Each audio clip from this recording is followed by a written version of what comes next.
விக்ரம் பிரீத்தி கிட்ட நம்ம மழையில நனைஞ்சிட்டதால ரூம்ல தங்கிட்டு போலான்னு ஒரு ஹோட்டல் கூட்டு போறாரு. அங்க கரண்ட் இல்லாததால பிரீத்தி ரொம்ப பயப்படுறாங்க.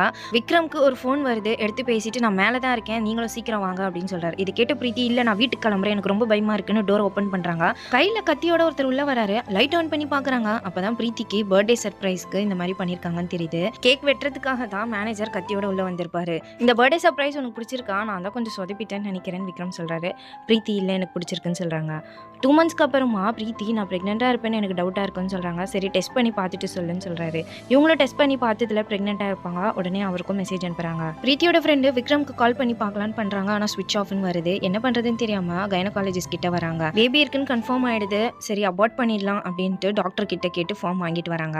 பிரீத்தி ஃபார்ம் ஃபில் பண்ணுறதுக்கு முன்னாடி விக்ரம்க்கு கால் பண்ணி பார்க்கலான்னு பண்ணுறாங்க. மறுபடியும் ஸ்விட்ச் ஆஃப்னு தான் வருது. விக்ரமோட ஃபேமிலி அங்கே அழுதுட்டு இருக்காங்க. அவங்க கிட்ட விசாரிச்சா விக்ரம் யாரையோ பார்க்கறதுக்கு வேகமாக பைக்கில் போயிருக்கான். அப்போ ஆக்சிடென்ட் ஆகி அவன் இறந்துட்டான்னு சொல்கிறாங்க. இதை கேட்ட பிரீத்திக்கு என்ன பண்ணுறதுன்னு தெரியல. இந்த குழந்தைய என்னால் அபார்ட் பண்ண முடியாதுன்னு பிரீத்தி சொல்லிடுறாங்க.